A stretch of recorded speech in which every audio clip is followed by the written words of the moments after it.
क्योंकि जो कुछ भी आप दिखाई पड़ रहे हैं, अंग्रेजी में एक छोटी सी पंक्ति मैंने कभी पढ़ी थी, man of today is the result of million repetition of thoughts and actions. आज का आदमी नहीं है। उसने जिन कर्मों को लाखों बार आया है और जिन विचारों को उसने हजारों और लाखों बार मन में अपने चिंतन करने का प्रयत्न किया है, ये उसका ही परिणाम। हम सब लोग, जितने लोग बैठे हुए हैं, सब अपने अपने कर्म के परिणाम हैं।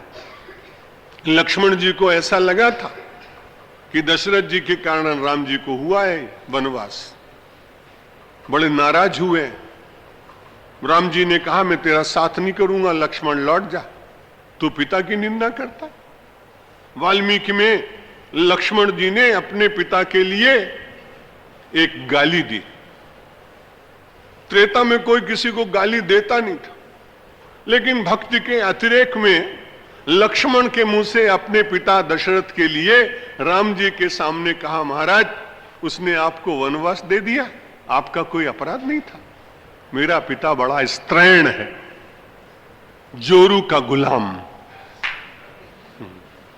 भाई सीधा अर्थ तो इसका यही होता है, क्योंकि हमने तो ये अपने शब्दकोश में पढ़ा देखा कि स्त्रैण शब्द का अर्थ क्या होता है, जो पत्नी की दासता स्वीकार कर ले। उन्होंने कहा मेरा पिता पूज्य तो है, लेकिन उसने अपनी पत्नी की दासता स्वीकार कर ली और आपको जंगल में भेज दिया।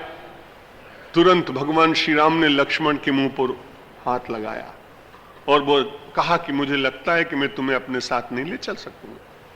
अपने पिता के संबंध में इतना कर्ण कटु और इतना असभ्य शब्द का प्रयोग करके तुमने पाप किया है, प्रायश्चित करना पड़ेगा। राम को वो छोड़ नहीं सकते थे, क्योंकि वो जीवन के आराध्य थे। इसलिए उन्होंने कहा अच्छा आप प्रायश्चित तो बताएंगे सो करूंगा, लेकिन जो मुझे मन में आया सो निकल गया। राम जी बड़े सौम्य भाव से कहते हैं, man of today is the result of million repetition thoughts and actions. आज का आदमी नहीं है। इसलिए जो कुछ मिल रहा है, जो कुछ भी घट रहा है, आप दुखी मत होइए, जरा अपने अतीत को झांकने की चेष्टा करिए। ना दिखे तो मान लीजिए कि ऐसा कुछ हुआ होगा। तुरंत लक्ष्मण जी को भगवान ने कहा, अरे को न काहू सुख दुख कर दाता, अरे निज कृत कर्म भोग सुनु भ्राता। कोई संसार में किसी को सुख दुख नहीं देता है। संसार में सब लोग स्वकर्म सूत्रे ग्रथितो ही लोका। संसार का प्रत्येक व्यक्ति अपने कर्म की ही सूत्र में गुथा होने के कारण उसी को प्राप्त करता है। कबीर जैसा फक्कड़ आदमी, वो तो चिंता ही नहीं करते, किसी को अच्छा लगे तो अच्छा लगे, बुरा लगे तो बुरा लगे। उनसे किसी ने पूछा महाराज मैं बड़ा दुखी हूं, तो तुरंत कहा कि इसमें मैं क्या करूं। बोले महाराज मैं बड़ा दुखी हूं, कोई उपाय बताओ। बोला उपाय बताऊं कि करता था सो क्यों किया, ओ अब कर क्यों पछताए। ओ बोया पेड़ बबूल का तो आम कहां से खाए। बबूल के पेड़ बोए तो आम कहां से मिलेंगे। इसलिए बहुत सावधान होकर हमें और आपको संसार में रहने का यत्न करना है। वो भक्त कहता है मुझे तो वो चाहिए जो सबसे बड़ी भेषज है, जो भक्ति है। नास्ता धर्मे न वसुनिचये नैव कामोपभोगे, यद भाव्यम तद्भवतु भगवन पूर्व कर्मानुरूपम। जो कुछ होना हो महाराज होने दीजिए मेरे प्रभु। मेरे पूर्व कर्म का जो जन्म के कर्म का फल है वो तो मुझे ही भोगना है ना।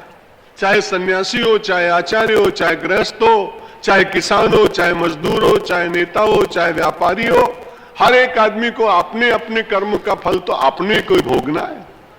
और जब महाराज अपने को ही भोगना है तो जो होना है जल्दी से भोग ले तो अच्छी बात। यद भाव्यम तद्भवतु भगवन पूर्व कर्मानुरूपम।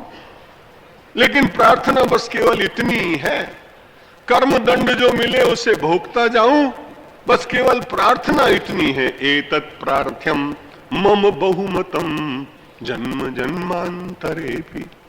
इस जन्म में और फिर से मेरे कर्मों के कारण फिर से जन्मांतर मिले, तो मेरी प्रार्थना केवल इतनी है मेरे नाथ, त्वत्पादांभोरुः युगगता निश्चला भक्तिरस्तु।